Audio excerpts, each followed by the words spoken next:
9 gadi.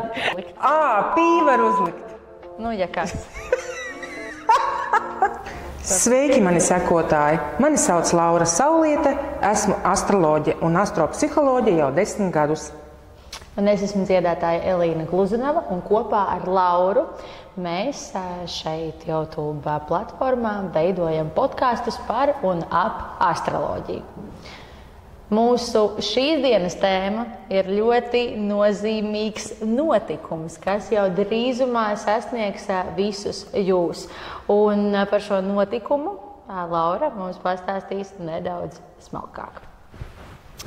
Laura, kas tad mums top? Precīzāk, kas tev top un kā autore tu šobrīd esi? Esmu autore pasākumam Neiznieko savu laiku, vai citiem vārdiem sakot, tavi 9 dzīves gadi vienā dienā. Tas nozīmē, ka vienā dienā tu iemācīsi cilvēkam darīt ko? Vienā dienā cilvēks iemācīsies šajā kursā izskaitļot pēc saviem dzimšanas datiem, kāds būs viņa gads. Jo katra cilvēka jaunais gads sākās viņa dzimšanas dienā, nevis 1. janvārī. Kāpēc cilvēkiem ir domas, ka mans jauns gads, jauns es, un tas viss sākas 1. janvārī? Kāpēc tāds stereotips? 1. janvārī ir svarīgi, tas ir visas cilvēces enerģija, kāda būs. Visiem cilvēkiem tas arī kaut kādas vibrācijas dos, bet pilnvērtīgāk ir tikai un vienīgi savā dzimšanas dienā. Astroloģiski mēdz teikt solārais gads, bet vienkāršiem vārdiem, par cik mēs runājam tikai vienkāršiem vārdiem, tad tas ir tavs cikls tajā attiecīgajā gadā, ko tu izskaidro pēc savas dzimšanas dienas. Tātad, principā, aizejot uz šo pasākumu, es, piemēram, uzreiz spēšu izrēķināt, kas notiks manā dzīvē aptuveni pēc 3 gadiem un kā man vajadzētu rīkoties kaut kādās situācijās. Pareizi? Jā, ideāli.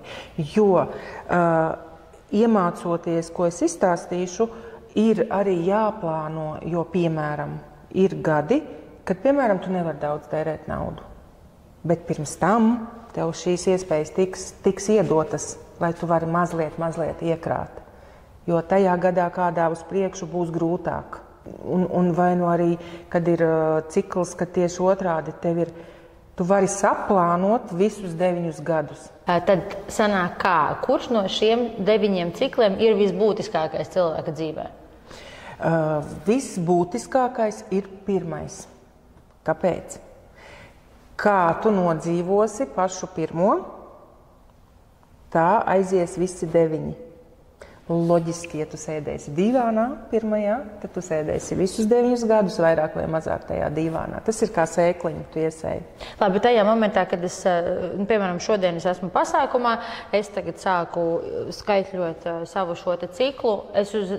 Tas uzreiz ir 1. cikls, vai tas jau ir 7. cikls, vai tas ir 5. Kā to var noteikt? To es jums pēc taviem dzimšanas datiem. Jo iespējams cilvēks, kas tur sēdēs, viņam jau ies 9. Tad viņš būs laimīgais īstenībā. Jo viņš varēs tagad visu sākt no jauna. Jā, viņš varēs gatavoties. Visi astrologi vai tie, kas zina šo tehniku, viņi gaida kā dieva dāvanu to 1. Jo tad, kad es to iemācījos, tad man bija palikuši 2 mēneši. Ja tu zinātu, kā es tos 2 mēnešus skrēju pa galvu, pa kaklu, to sēkliņu, lai paspēju iesēt. Bet tu paspēji? Es paspēju. Un šobrīd esi kurā ciklā? 6. 6. Drīz varēs atkal sākt no jauna. Es ļoti gaidu. Ļoti. Jā. Nu labi. Tātad, jā. Kādu labumu dod tātad apzināties šo, kurā ciklā tu atrodies? Labumu dod tajā ziņā, kad ir cikli, kas tev dod šīs iespējas. Tad tev ir, viņas nav tā, ka tev pašam pat jāmeklē, tikai jāspēj saskatīt. Vai nu arī ir cikli, kas ir tiešām ļoti grūti, sarežģīti, bet ja tu to zini, tu iepriekš vari sagatavoties. Tātad kontrolēt notikumu gaitu. Jā. Tu vari zināt, kad būs grūti. Tas nozīmē, ir cikls, kur, piemēram, ir attiecīgās darbības jāatkārto vairākas reizes. Ar pirmo reizi noteikti nesanāks, ar otro reizi arī var nesanākt, un ar trešu tev jādara, kamēr izdari. Tāda sajūta, ka tev kāds kāju liek priekšā. Bet, ja tu to zini, tad tu esi mierīgs vienkārši. Labi. Tas tev iedod mieru. Un tad sanāk, ka arī tas cilvēks, kurš ieradīsies šajā pasākumā, viņš varēs tālāk šīs zināšanas nodot saviem radiniekiem vai pārvaldīt arī savu biznesu? Protams. Uzņēmējiem vispār ir šis pasākums ir vienkārši nepieciešams, jo arī pēc reģistrācijas datiem, tad, kad tu esi uzņēmumu reģistrējis, kad tev tajā dienā piešķira, arī pēc tiem tu vari skaitīt, un tu zināsi, kā tev ies uzņēmumam tajā gadā, ko gaidīt, ko negaidīt, un ko plānot un ko neplānot. Jo var jau darīt, neiet jau runa, kad tajā brīdī tev ir jāsēž divānā un nekas nav jādara. Ir lietas, ka tu vari plānot, ir lietas, ka tu vari vairāk vākt komunikāciju, jaunus partnerus, jo ir tāds gads viens, kurš tev dod visās malās jaunus cilvēkus, jaunus sakarus, jaunus partnerus, un tev viņi vienkārši ir jāņem, jo viņi noderēs pēc tam nākotnē. Pretējā gadījumā nekas neizdosies. Ne? Jā. Bet cilvēkam tajā brīdī var būt melanholisks notikums, vai viņam nav garstāvoklis, vai viņam nav, bet ir vienkārši tas jādara, jākāp sev pāri, un ja tu to zini, tad tev arī nāk tās iespējas. Viņas vienkārši nāk, tu vienkārši var uzrakstīt kāds cilvēks. Ja nemaldos, tad es ar tevi iepazinos, man liekas, ka 5. Vai 3. vai 5. Ja tagad ir 6. mēs 4 gadus esam. Tad 3. Tāpēc, kad 3. viss paplašinās cilvēkam, bet viņš arī ķermenī var paplašināties. Notiek principā paplašināšanās. Jā. Var aprecēties, var būt ģimenes pieaugums, bērniņš var piedzimt, var nauda nākt vairāk, bet var arī pats paplašināties. Principā notiek paplašināšanās cilvēkam. Man ir tāds, varētu teikt, subjektīvs jautājums. Jā. Kas ir tas cikls, par kuru cilvēki parasti visvairāk satraucās, kas viņam visvairāk interesē un arī par kuru varēs uzzināt šajā pasākumā? Tas ir 6. Tas ir 6. Ar ko tas atšķirās no visiem pārējiem? 6. Vissvarīgākais cilvēkiem ir 1, kā jau es minēju, kam vajadzētu būt svarīgam, bet visvairāk interesē 6. Kas ir 6? 6. cikls atbild par naudu, mīlestību un attiecībām. Un šie ir tie jautājumi, par kuriem tev visbiežāk arī klienti uzdod jautājumus. Jā. Jo. Kas ir jo? Jo, piemēram, ja sievietei vai vīrietim jau ir partneris, jau ir ilgi kopā, laimīgi, harmoniski. Pareizais esmu 6. ciklā šobrīd. Jā. Arī? Tev jau viņš vēl turpināsies. Viņš turpināsies līdz manai dzimšanas dienai 33. Jābūt ir ļoti uzmanīgam, jo nāk ārā tādi tā kā dēmoni pašļūkt, tā kā kājas slīd pa kreisi. Pēkšņi tu esi gājis kā piemērs, uz vienu sporta zāli, un pēkšņi tev sāk patikt apkārt, tu skaties, un tu jūti, ka kaut kas ar tevi nav kārtībā, tev patīk citi vīrieši vai citas sievietes. Jo tas tajā 6. ļoti virmuļotie hormoni principā, bet viņi ir dēmoniskie. Mānīgi. Maldinošie. Noteikti, ka pārsvarā nekas tur nevar sanākt. Tad tas ir vienkārši tā kā tu krīti kārdinājumā. Nevis patiešām, ka tu iemīlies, vai ko, tās nav attiecības, kur būtu turpinājums. Kurām būtu potenciāls. Jā. Un tātad caur šo pasākumu tu iemācīsi apzināties to, kas ir tie viltus kaut kādi mājieni, viltus zīmes, kuras traucē cilvēku. Jo astroloģijā ir tie saucamie dēmoni, ir, kā saka, dievs un dēmons, un kā viņš strādā ar tevi. Jo tad var ļoti visu sabojāt vienkārši. Vajag censties, ko darīt? Censties uzlabot attiecības ģimenē.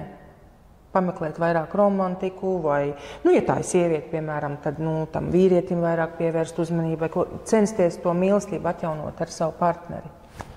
Tātad šis noteikti būs cikls, par kuram tiks dota tāda pastiprināta uzmanība, jo tas ir ļoti svarīgs tādai ģimenes kopdzīvei kopumā. Mēs runāsim par visiem cikliem. Par visiem. Katram ir savi plusi un mīnusi. Kā es minēju, arī ļoti veiksmīgajā trešajā, kas ir skaitās viens no veiksmīgajiem. Ja pirmajā jāiesējas ēkliņa, tad trešais ir veiksmes ziņā. Ja? Bet, kā es minēju, mīnus ir, ka tu vari pieņemties miesās, tāpēc, ka tev iet viss labumā. Vienalga, ko tu dari, tev iet ļoti labumā. Ja? Tāpat arī bērniņi ir svētība, bet ir, kad cilvēks neplāno, piemēram, ja? Un arī tad ļoti liela varbūtība, kad vajag padomāt, vai tu tagad gribi ģimenes pieaugumu vai negribi. Arī pirmais ir ļoti svarīgs, bet tev ir jāsējas ēkliņi, bet ļoti ārā nāk egoisms, ļoti tāds liels ego. Tev pilnīgi līdz kaklam nāk ārā pa visām vīlēm. Bet tas liek aizdomāties. Ja? Es domāju, ka tas būs ļoti vērtīgs pasākums ikvienam. Ļoti, jo, piemēram, mūsu ģimenē ļoti palīdz pat tādas kā saka, bāzes lietas, pat neskatoties astroloģijas kartē. Tiešām strādā, un arī biznesā ļoti strādā. Varbūt mēs varam pastāstīt cilvēkiem, kas tad būs tie labumi, kurus viņi saņems, ierodoties uz šo te unikālo pasākumu, kurš iespējams notiks tikai vienu reizi. Jā, principā unikāla iespēja cilvēkiem būs plānot savu dzīvi 9 gadu griezumā.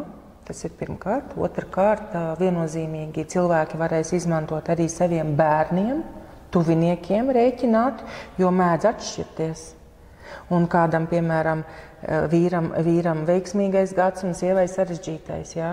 Tad zinot šo var viens otru atbalstīt, ja? Lai nav konflikti. Ja? Arī bērniem uzņēmēji varēs rēķināt. Un plusā visi, kas būs ieradušies, būs arī online pieeja, lai pēc tam var vēlreiz noklausīties. Un no savas puses es varu pateikt arī to, ka jūs sagaidat gan gardas uzkodas, gan atspirdzinošu dzērieni, gan arī muzikāls pārsteigums, un arī katrai no dalībniecēm tiks piešķirtā dāvaniņa, bloknotīņš un pildspalviņa no My Time Manager. Muzikālajā pārsteigumā nekautrējies. Kurš dziedās? Dziedāšais Elīna Gluzunova un mans skatuves kolēģis Uldis Beitiņš. Cik ilgi būs šis pasākums? Pasākums būs aptuveni, es domāju, līdz 4–5 stundām. Viss atkarīgs ir no... Tātad no 1:00? Jā, no 1:00 līdz 5:00–6:00. Pa vidu tas pārtraukums. Jā, jo kādi būs pārtraukumi, plus cilvēki, tie, kas būs ieradušies, jo šāda iespēja nebūs online, viņi noteikti varēs pie manis pienākt, kaut ko vēl pajautāt, ja kaut kas nav skaidrs, vai uzdot kādu jautājumu. Noteikti tas būs arī kā viens liels pluss. Bet svarīgi ir izrunāt par vietu skaitu. Jā, vietu skaits ir ierobežots. Mēs varam uzņemt aptuveni 40 personas, tāpēc tiešām šis ir tāds unikāls pasākums visiem tiem, kuri šīs iemaņas vēlas apgūt klātienē. Par to, cik vietas ir atlikušas, mēs noteikti izziņosim savos sociālajos tīklos. Jā, jo sekojat līdzi. Jo tāpēc arī tas pasākums, viņš nav tikai kā kurs, bet viņš būs tāds, principā arī izklaidējošs un var, kā saka, pačelot un tā atmosfēra. Jā, jo būs ļoti piedomāts par to, lai jūs tur ik viens justos ērti. Un mēs, protams, aicinām ierasties ne tikai sievietes, bet arī jūs, dārgie kungi. Jo telpas atļauj, cik atļauj, un negribās, lai būtu tāds saspiestība. Lai būtu arī individualitāte. Jā, tā atmosfēra tāda. Nepiespiest. Jā, nepiespiest, jo ļoti skaistās telpās, mīlīgās, un man ļoti patīk. Ļoti. Tātad, ņemot vērā to, ka mēs vēlamies parūpēties par jūsu komfortu, vietu skaits ir ierobežots, dodieties uz mājaslapu. Jā. un iegādājieties biļetes. Un, ja cītīgi sekosiet mūsu profiliem, tad arī atradīsiet unikālo atlaižu kodu, kurš jums sniegs cik eiro atlaidi? 39. 39 eiro atlaidi. Vai jūs vēlaties konkursu? Ja vēlaties konkursu, tad jūs varat šeit rakstīt komentārā ziņu, ka jūs vēlaties doties uz pasākumu. Un 21. vai 20. novembrī, tieši neilgi pirms pasākuma, mēs izlozēsim vienu laimīgo, kas varēs uz šo pasākumu doties kopā ar mums. Jā, dāvāsim tavu. Tā kā piedalies, raksti komentāru, piedalies un tiekamies 23. novembrī Amorāle Level Up telpās 1:00 dienā. Ja arī tu vēlies, lai tev strādā, lai tu esi pats savas laimes kalēs, noteikti ierodies šo pasākumu. Jā, mēs gaidīsim, ļoti gaidīsim, un jo, kā jau Elīna minēja, tad tas pasākums ir arī par atmosfēru, par vidi tajā, lai būtu visiem ērti, komfortabli un aiziet vēl ar zināšanām. Jā, tāpēc tiekamies tur.